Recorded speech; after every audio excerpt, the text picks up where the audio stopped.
నా హృదయపూర్వకమైన వందనాలు తెలియజేస్తూ ఉంటున్నాను. గతించిన దినాలుగా మనం ఏ విధంగా ప్రార్థన చేయాలో నేర్చుకుంటూ వస్తుంటున్నాం. దేవాతి దేవుడైన ప్రభువైన యేసుక్రీస్తు వారు విడిపించగలిగిన వారికి ఏ విధంగా ప్రార్థన చేసి ఆయన అంగీకరింపబడి ఆయన ఏ విధంగా జయమును పొంది ఆ యొక్క జయము పొందిన నజరేయుడైన యేసు నామములో మనం ప్రార్థించి జయము పొందే వారంగా ఉండాలని దేవుని యొక్క లేఖనాల ద్వారా మనం నేర్చుకుంటూ వస్తూ ఉంటున్నాం. మంచిది. ప్రభు వారే మనకి మాదిరి ప్రార్థనా జీవితంలో ఆయన ఇచ్చిన ప్రార్థనా పరులు పరిశుద్ధ గ్రంథంలో అనేక మంది మనకు కనపడుతూ వస్తుంటున్నారు. ప్రభువైన యేసుక్రీస్తు వారి మాదిరి ప్రార్థనా జీవితం ద్వారా బలాభివృద్ధి అదే ప్రార్థనా జీవితం కలిగి మనం కూడా ముందుకు కొనసాగవలసిన వారమే ఉంటున్నాం. అయితే చదువుకునే యొక్క లేఖన భాగంలో నోటెడ్ అయిపోవాలి. ఇప్పటికీ ఏప్రిల్కి రాసిన పత్రిక 5:7 వచనం కంఠస్థ వచ్చేయాలి. అందుకే నేను రిపీట్ చేస్తూ ఉన్నాను. ఆ మాటలు ఒక్కొక్క మాట ప్రార్థన చేసేటప్పుడు మనం ఏ విధంగా ప్రార్థన చేయాలి అనగా ఈ మాటలు మనకు గుర్తు చేయాలి. మహారోదనతోనూ కన్నీళ్లతోనూ మరణము నుండి రక్షింపగలిగిన వారికి ప్రార్థనలను యాచనలు సమర్పించి భయభక్తులు కలిగి ఉన్నందున అంగీకరించబడ్డాడు. మనము అలా ఉంటే అంగీకరించబడతాము అనే విషయాన్ని మనం నేర్చుకుంటున్నాం. ఈ యొక్క రాత్రికాల సమయంలో ప్రార్థన ఏం చేస్తుందండి? పరిస్థితులను మారుస్తాను. ప్రార్థనకున్న శక్తి ఏంటంటే లేని వాటిని ఉన్నవాటిగా చేయగలిగిన శక్తి కలిగిన దేవునికి ప్రార్థన చేస్తే మన జీవితాలలో కూడా కార్యములు జరుగుతాయనడానికి పరిశుద్ధ గ్రంథములో ఉన్నవి అని రుజువుపరచడానికి పరిశుద్ధ గ్రంథంలో అనేకమైన లేఖన భాగాలు ఉన్నాయి. ఈ అంశం మీదే 40 రోజులు కూడా మాట్లాడవచ్చు. అనేకమైన మాటలు ఈ గ్రంథంలో మనకి కనబడుతూ ఉంటాయి. దీని గురించి, రోదన గురించి, కన్నీళ్ళ గురించి, ప్రార్థన గురించి చెప్పాలంటే ఈ 40 దినాలు సరిపో. కానీ అన్ని కట్ చేసుకుంటూ మనం ముందుకు వెళ్తున్నాము. ఈ యొక్క రాత్రి ప్రార్థన గురించి కొద్దిగా వివరించాలని ఆశపడుతున్నాను. ఎందుకంటే ప్రార్థనే మనకు ఆయుధం. మనం పోరాడునది శరీర సంబంధమైన ఆయుధాలతో పోరాడలేదు, కానీ ప్రార్థన అనే ఆయుధాన్ని దేవుడు మనకి ఇచ్చాడు. మనం మోకరించి ప్రార్థిస్తున్నప్పుడు ప్రార్థన మనపక్షంగా యుద్ధాన్ని జరిగిస్తూ ఉంటారు అనడానికి అనేకమైన సత్యాలు పరిశుద్ధ గ్రంథంలో దేవుడు రాయించాడు. ప్రార్థన ఆయుధంగా ఇచ్చాడు. ప్రార్థన భూమి మీద నుండి బయలు వెళ్ళి పరలోకమందున దేవుని సముఖము నుండి ఏం తీసుకొస్తుంది? సమాధానాన్ని తీసుకొస్తూ ఉంటుంది. పరిశుద్ధ గ్రంథములో అనేక సందర్భాల్లో అనేకమైన పరిస్థితుల మధ్య ప్రార్థన చేసి ఆ ప్రార్థనకు జవాబు పొందిన వారి గురించి నేను జ్ఞాపకం చేస్తాను. ఈ రాత్రి అబ్రహాముకి దేవుడు 25 సంవత్సరాల తర్వాత వాగ్దానం చేసిన 20 సంవత్సరాల తర్వాత కుమారుని ఇచ్చాడు ఇస్సాకుని. ఇస్సాకుకి 40 సంవత్సరాల వయసులో వివాహమైంది. వివాహం అయిన తరువాత ఇస్సాకు కొద్ది కాలం ఇస్సాకు భార్య గుడ్రాలుగా ఉన్నట్లుగా మనం చూస్తూ ఉంటున్నాం. చూడండి ఆదికాండము 25వ అధ్యాయము, ఆదికాండము 25వ అధ్యాయం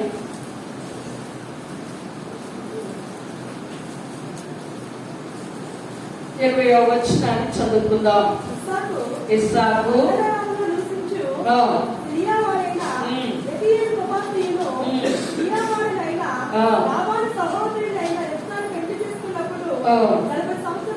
నలభై సంవత్సరముల వాడు. ఇస్సాకు భార్య గొడ్రాలు కనుక, ఎక్కడ ఆగుదామండి. ఇస్సాకు భార్య గొడ్రాలు కనుక ఈ యొక్క సమస్య నుండి విడుదల పొందడానికి ఇస్సాకు ఏం చేశాడంట?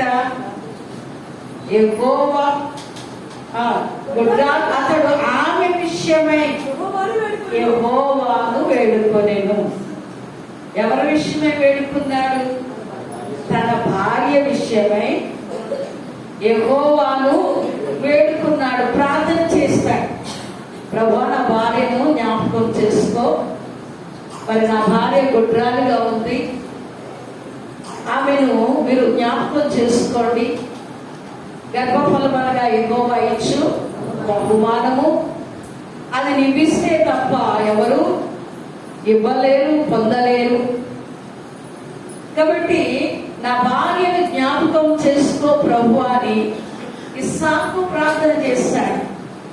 ఇస్సాకు ప్రార్థన దేవుడు ఆలకించి ఇస్సాకు భార్య అయిన రిబ్కాను దేవుడు జ్ఞాపకం చేసుకొని గర్భఫలం ఇచ్చాడు. అయితే ఒక్కరిని ఇవ్వలేదు, ఇద్దరిని ఇచ్చాడు. ఈ ఇద్దరు కడుపులో కుమ్ములాడుకుంటున్నారంట. ఇక కుమ్ములాడుకుంటుంటే ఆ బాధ తట్టుకోలేక సమస్యలకు పరిష్కారం చూపగలిగిన వాడు ఎవడో రిబ్కాకు తెలిసింది. ఎందుకంటే తన సమస్యను పరిష్కరించుకోవడానికి తన భర్త అయిన ఇస్సాకు సమస్యను తీర్చగలిగిన దేవునికి ప్రార్థన చేస్తున్నప్పుడు సమస్యను తీర్చాడు. ఆ యొక్క తీర్చిన సమస్య ఈమెకి కొంచెం బాధను కలుగజేసింది. అంటే ఇచ్చిన దేవుడు, పరిష్కారం చూపగలిగిన దేవుడు, ప్రార్థనకి సమాధానం ఇవ్వగలిగిన దేవుడు ఎవరో రిబ్కాకు తెలుస్తుంది కనుక రిబ్కా ఈసారి ఏం చేసింది? అంతకు ముందు అయితే తన భర్తతో పోట్లాడింది. నాకు పిల్లలు ఇస్తావా సస్తావా అని. పిల్లలు ఇవ్వడానికి నేను దేవుడిని అనుకున్నావా అని చెప్పి ఘర్షణ పడి ఇవ్వగలిగిన దేవుని దగ్గర ప్రార్థన చేశాడు. ఏమండి? ఇవ్వగలిగిన దేవుని దగ్గర ప్రార్థన చేశాడు. ఇక ఈమెకి రూట్ తెలిసిపోయింది. అంటే ప్రార్థన చేస్తే చెయ్యగలిగిన వాడు ఒకడు ఉన్నాడని అర్థమైపోయింది రిబ్కాకి.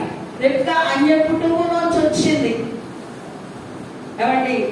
అన్య కుటుంబంలోంచి వచ్చింది కనుక రిబ్కాకు తెలియదు ఎవరు విడిపిస్తారో, ఎవరు రక్షిస్తారో, ఎవరు సహాయం చేస్తారో, ఎవరు సమస్యకు పరిష్కారం చూపుతారో రిబ్కాకు తెలియదు కనుక తన సమస్యను తీర్చమని భర్తను అడిగింది.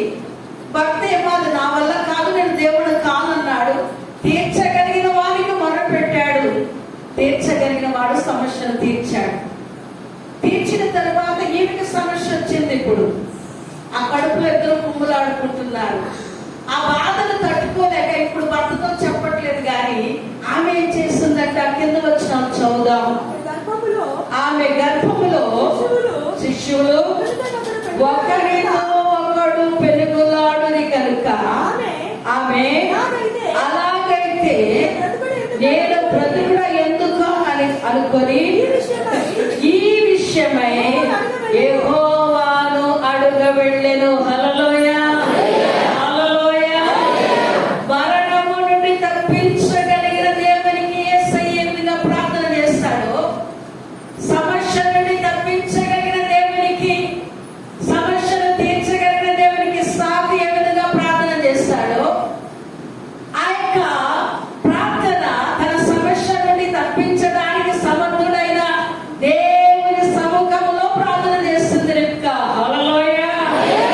రాత్రి దేవుని కుమార్తెగా, దేవుని కుమారుడుగా పరిస్థితులు మార్చగలిగిన దేవుని యొద్దకు వచ్చిన నీవు దేవుని సన్నిధానంలో మనం ఏం చేయాలండి? ప్రార్థన చేసి ఆ ప్రార్థన ద్వారా మన యొక్క పరిస్థితులను మార్చుకోవాల్సిన ఆవశ్యకత ఎంతైనా మనకు ఉంది. ప్రియులారా, ఇస్సాకు దగ్గరికి వెళ్ళలేదు రెండోసారి. ఇస్సాకు దగ్గరికి ఏమో ఉపయోగం లేదు కాబట్టి సరాసరి దేవుని దగ్గరికి వెళ్ళి ఆయన సమస్యకు పరిష్కారం పొందుకుంది. ఆయన అంటాడు, అమ్మా ఈ కడుపులో 2 జనపదాలు ఉన్నాయి, ఒకరికంటే ఒకడు దాసుడు అవుతాడని చెప్పి అక్కడ ఆయన ఆ బిడ్డల గురించి వివరించినట్టుగా మనం చూస్తుంటున్నాం. ఈ రాత్రికాల సమయంలో ప్రియులారా, పరిస్థితులు మార్చగలిగిన శక్తి ప్రార్థన. అందుకనే ప్రార్థనను మనం నిర్లక్ష్యం చేయకూడదు. ప్రార్థనలో మన యొక్క బ్రతుకులు మారుతాయి, మన అవసరాలు తీర్చబడతాయి. ప్రతి సమస్యకు పరిష్కారం దొరికే స్థలము దేవుని యొక్క సన్నిధి. దేవుని యొక్క సన్నిధానంలో దేవుడు ఉన్నాడని, ఆయన యుద్ధకు వచ్చువాడు ఆయన త్రోసివేసే దేవుడు కాదని దేవుని యొక్క లేఖనాలు సెలవిస్తూ ఉంటున్నాయి. రెండవదిగా మనం ఒక వ్యక్తిని జ్ఞాపకం చేస్తాను. చూడండి, ఆయన మొదటి దినవృత్తాంతాల గ్రంథం మనకందరికి తెలిసిన వ్యక్తి అక్కడ కనపడుతూ ఉంటాడు. 4వ అధ్యాయం 9వ వచనాన్ని మనం చదివినట్లయితే, ఎబ్బేసు తన సహోదరుల కంటే ఘనత పొందిన వాడైండెను, వేదన పడి నిన్ను కంటినని అతని తల్లి అతనికి ఎబ్బేసు అని పేరు పెట్టెను. ఎబ్బేసు ఇశ్రాయేలు దేవుని గురించి మొరపెట్టి, నీవు నన్ను నిశ్చయముగా ఆస్వాదించి నా సరిహద్దులు విశాలపరిచి నీ చేయి నాకు తోడుగా ఉన్న దయచేసి నాకు కీడు కాకుండా గాలిలో నుండి నన్ను తప్పించుమని ప్రార్థింపగా దేవుడు అతని మనవి చేసిన దానిని అతనికి దయచేసెను. ఇక్కడ ఒక వ్యక్తి కనపడుతున్నాడు. ఆ వ్యక్తి పేరే వేదన. అంటే ఆ తల్లంట వేదనతో కందంట. ఎంత వేదన కలగ చేస్తున్న ఆ యొక్క కుమారుడికి వేదన అనే పేరు పెట్టింది, ఎబ్బేసు అని పేరు పెట్టింది. అతని సహోదరులకు అందరికంటే కూడా ఇతని పరిస్థితి చాలా దీనస్థితి.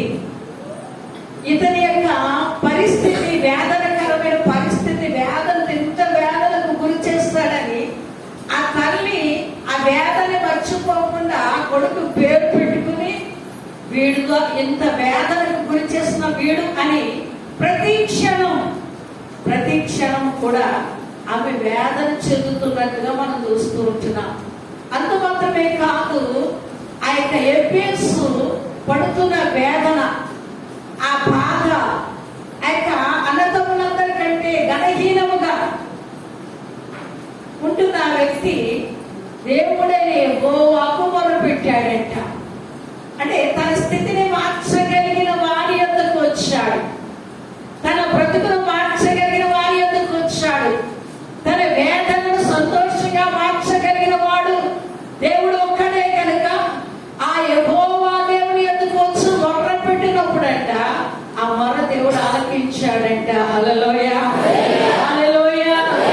ఏ సహోదరుల కంటే ఘనహీనముగా ఉన్నాడో ఆ సహోదరులందరికంటే ఆయన ఘనముగా హెచ్చించాడట. సరిహద్దులో సమాధానం కలగజేశాడట. ప్రతి విధమైన కీడుని తప్పించాడు అని దేవుని యొక్క లేఖనం సెలవిస్తూ ఉంది. ప్రియులారా, తన యొక్క బ్రతుకును మార్చుకోవడానికి, తన స్థితిని మార్చుకోవడానికి, తన అవమానాన్ని మార్చుకోవడానికి, తన దుఃఖాన్ని మార్చుకోవడానికి మార్చగలిగిన దేవుని యొద్దకు వచ్చి మొర్ర పెట్టి ప్రార్థించి తన యొక్క స్థితిని తన అన్న సహోదరుల కంటే ఘనముగా హెచ్చించబడులాగా మార్చుకున్నాడు. ఈ రాత్రి దేవుని యొద్దకు వచ్చిన మన జీవితాలు ఎందుకు మార్చుకోకూడదు? మన స్థితులు మనం ఎందుకు మార్చుకోకూడదు? మన పరిస్థితులు మార్చగలిగిన దేవుని సముఖంలో ప్రార్థించి ఎందుకు మన జీవితంలో అటువంటి ఆశీర్వాదాన్ని మనం పొందుకోకుండా ఉండాలి? ప్రియులారా, దేవుడు మన స్థితిలో మార్చగలిగిన వాడు, నిన్ను తప్పించగలిగిన వాడు, నిన్ను విమోచించగలిగిన వాడు, నిన్ను స్వస్థపరచగలిగిన వాడు. నీ యొక్క అవమానాన్ని, నీ దుఃఖమును, వేదనను సంతోషంగా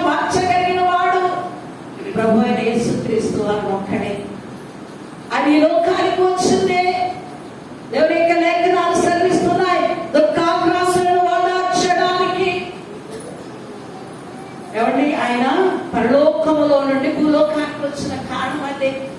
పాపులైన మనల్ని రక్షించి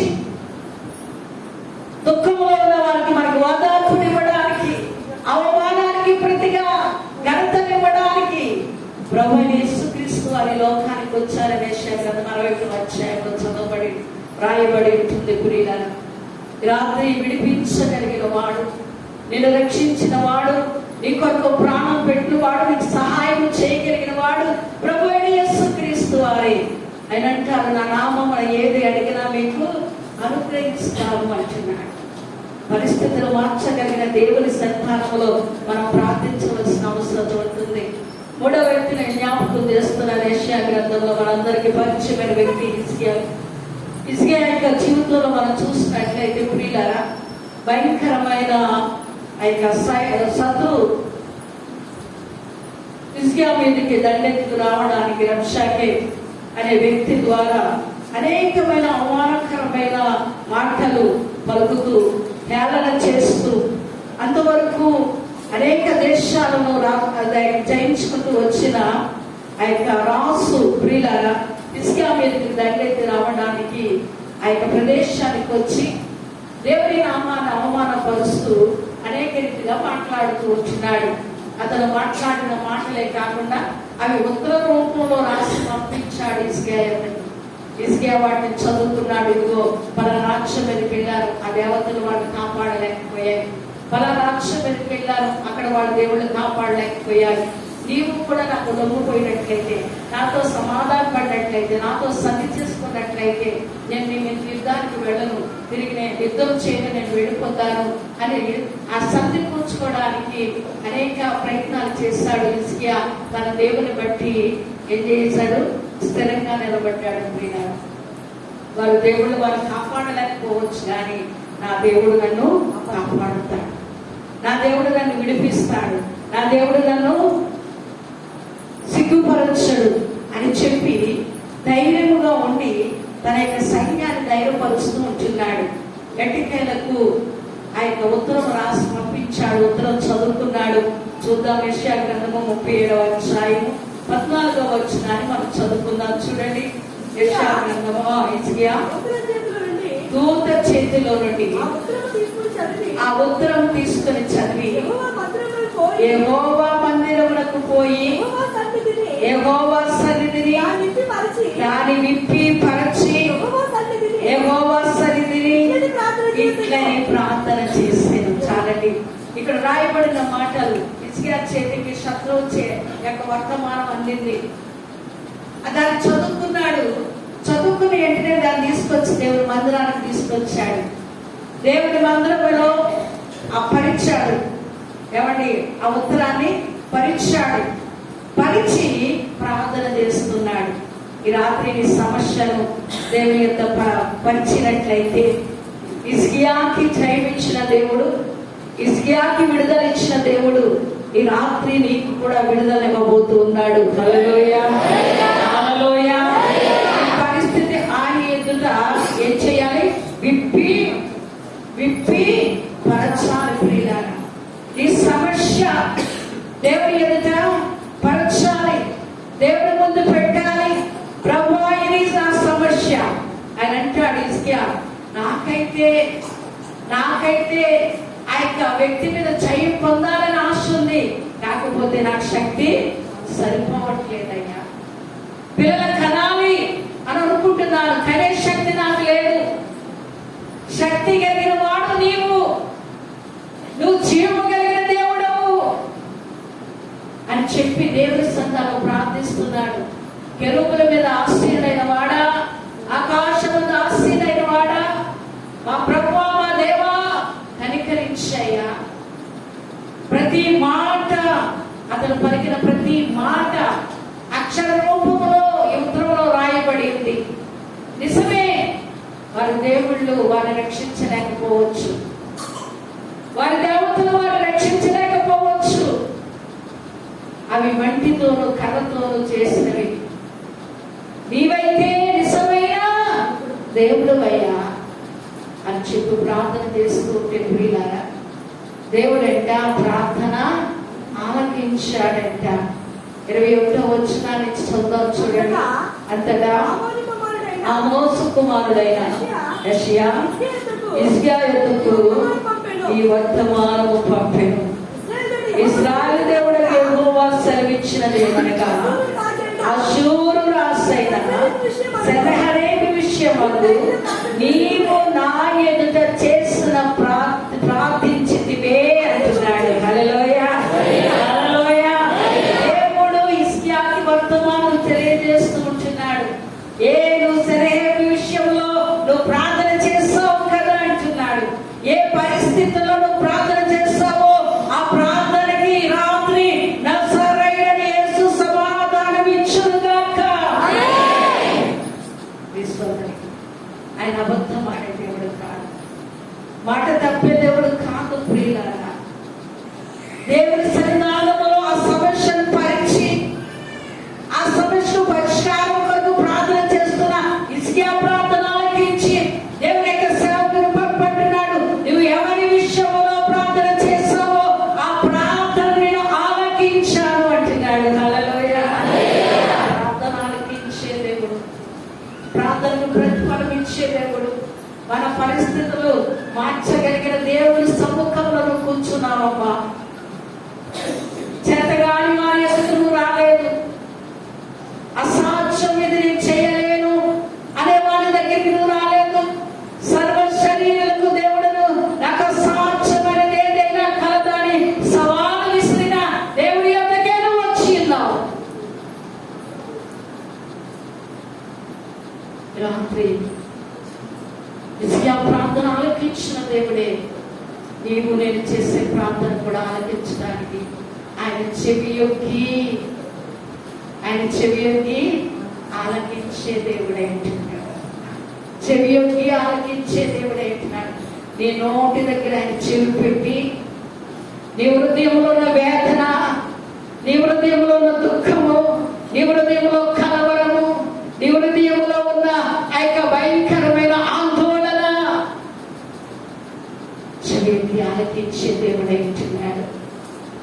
ఆయన సజీవుడైన దేవుడు, నిన్ను తప్పించగలిగిన దేవుడు, నిన్ను విడిపించగలిగిన దేవుడు, నిన్ను రక్షించగలిగిన దేవుడు, గమ్యము లేని నీకు గమ్యాన్ని చూపించగలిగిన దేవుడు, ఆదరించగలిగిన దేవుడు. ప్రియులారా, ప్రార్థన ఆలకించిన దేవుడు హిజ్కియాతో అంటున్నాడు, నువ్వేమీ యుద్ధములకు వెళ్ళవలసిన పని లేదు. యుద్ధము నేను చేస్తాను, యుద్ధము నేను చేస్తాను. దేవుని ఏంటండి అలాంటి ప్రియులారా, దేవుని యొక్క దూత వచ్చి ఆయన శత్రు సమూహంలోన ఆ సైన్యమునంతా 185,000 మందిని మొత్తిందంట. ఉదయం లేచేటప్పటికి అందరూ వారి గుడారాల్లో చనిపోయి ఉన్నారు. రాసు ఈ సంఘటన ఇంకా చూసుకునేటప్పటికి భయం చెందిన వాడే, భయభీతుడై పోరాడవలసిన సైన్యమే శవాలుగా పడి ఉంటే రాసు ఒక్కడు ఏం చేయగలండి? పారిపోయాడు. ఆ పరిస్థితి చూస్తే భయం చేత తన యొక్క దేవుని యొక్క గుడిలోకి వెళ్ళి ఆ యొక్క చేతులు నమస్కరించి ఆ దేవతకు మొక్కుతూ ఉంటే సొంత కుమారులే వచ్చి ఆ మొక్కుతున్న వారికి ఆ దేవతకి బలి చేశారు. కొండకు తల వేరైపోయింది. రాత్రి నీ జీవితంలో నీకు వేదన కలగజేస్తున్న పరిస్థితులు, బాధను కలుగజేస్తున్న పరిస్థితులు, కృంగదీస్తున్న పరిస్థితులు, అవమానపరుస్తున్న పరిస్థితులు ఈ రాత్రి దేవుని యొక్క పలుకుతాం.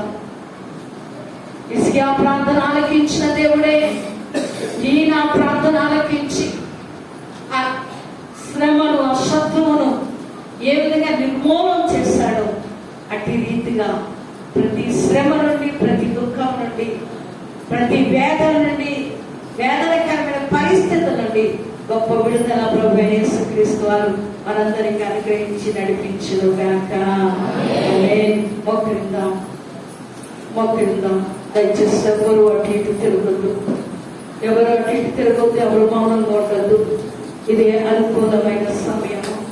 5వ రాత్రిగా దేవుడి సముఖానికి వచ్చిన్నాము. దేవుడు